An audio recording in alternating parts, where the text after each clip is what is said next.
историческом парке «Россия. Моя история» в честь 81-й годовщины снятия блокады Ленинграда будет проведен комплекс мероприятий, посвященный этому событию.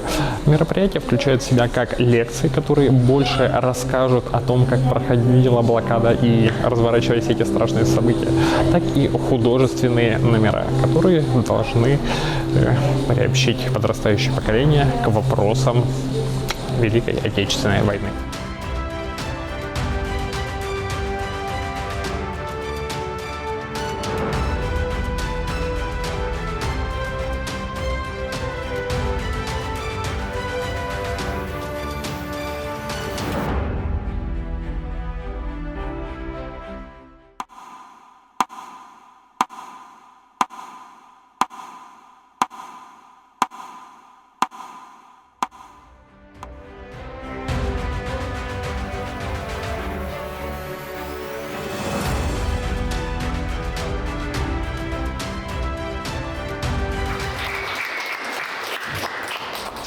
Исторический парк всегда рад видеть вас на своих мероприятиях в честь знаменательных для всей нашей страны дат.